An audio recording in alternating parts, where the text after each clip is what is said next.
Ruth മൂന്നാം അധ്യായം. Logos ചോദ്യോത്തരങ്ങൾ. റൂത്തിന്റെ പുസ്തകം മൂന്നാം അധ്യായത്തിൽ എത്ര വാക്യങ്ങളുണ്ട്?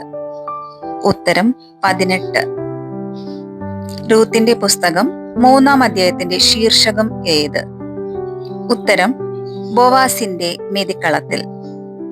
ആര് ആരോട് പറഞ്ഞു, മകളെ, സന്തുഷ്ടമായ കുടുംബജീവിതത്തിൽ നിന്നെ പ്രവേശിപ്പിക്കുക എന്റെ കടമയല്ലേ? ഉത്തരം നവോമി റൂത്തിനോട്.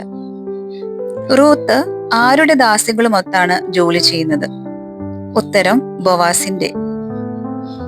ബാർലി പാറ്റുന്നതിന് ബോവാസ് എവിടെ വരുന്നുണ്ടെന്നാണ് നവോമി പറയുന്നത്? ഉത്തരം മെതിക്കളത്തിൽ.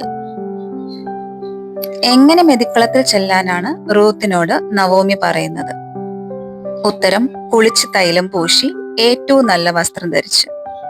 എന്ത് കഴിയുന്നത് വരെ ബോവാസ് നിന്നെ തിരിച്ചറിയാൻ ഇടയാകരുത് എന്നാണ് നവോമി റൂത്തിനോട് പറയുന്നത്? ഉത്തരം അത്താഴം കഴിയുന്നത് വരെ. എന്ത് നോക്കി വെക്കാനാണ് റൂത്തിനോട് നവോമി പറയുന്നത്? ഉത്തരം ബോവാസ് ഉറങ്ങാൻ കിടക്കുന്ന സ്ഥലം. ആര് പറഞ്ഞതുപോലെ ഞാൻ ചെയ്യാം എന്നാണ് റൂത്ത് പറയുന്നത്? ഉത്തരം നവോമി. എന്തിനു ശേഷമാണ് ബോവാസ് ധാന്യകുമ്പാരത്തിന്റെ അരികിൽ കിടന്നുറങ്ങാൻ വന്നത്? ഉത്തരം ഭക്ഷിച്ചും പാനം ചെയ്തും സന്തുഷ്ടനായതിനു ശേഷം. എപ്പോഴാണ് ബോവാസ് ഞെട്ടി ഉണർന്നത്?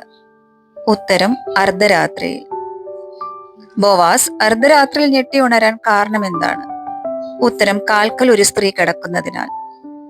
ബോവാസിനോട് റൂത്ത് സ്വയം വിശേഷിപ്പിക്കുന്നത് എങ്ങനെ? ഉത്തരം നിന്റെ ദാസി എന്ന്. റൂത്ത് ബോവാസിനോട് തന്നെ എങ്ങനെ സ്വീകരിക്കാനാണ് പറയുന്നത്? ഉത്തരം ബോവാസിന്റെ വസ്ത്രം തന്റെ മേൽ വിരിച്ച്. റൂത്ത് കാണിച്ചിരിക്കുന്ന ഔദാര്യം ആദ്യത്തേലും വലുതാണെന്ന് ബോവാസ് പറയാൻ കാര്യം എന്താണ്? ഉത്തരം യുവാക്കന്മാരെ, ധനികരോ ദരിദ്രരോ ആകട്ടെ, തേടാതെ ബോവാസിന്റെ അടുക്കൽ വന്നതിനാൽ.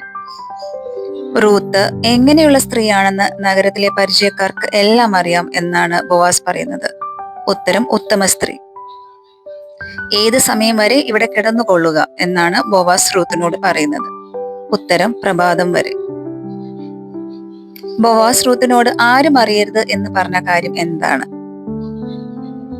ഉത്തരം മെതിക്കളത്തിൽ ഒരു സ്ത്രീ വന്നെന്ന്. ബോവാസ് റൂത്തിന് എത്ര അളവ് ബാർലിയാണ് മേലങ്കിയിൽ ഇട്ടുകൊടുത്തത്? ഉത്തരം 6 അളവ് ബാർലി. അമ്മായിമ്മയുടെ അടുത്തേക്ക് എങ്ങനെ പോകണ്ട എന്നാണ് ബോവാസ് റൂത്തിനോട് പറയുന്നത്? ഉത്തരം വെറും കൈയോടെ. എന്ന് തന്നെ തീരുമാനമാകും എന്നാണ് നവോമി റൂത്തിനോട് പറയുന്നത്? ഉത്തരം ഇന്ന് തന്നെ.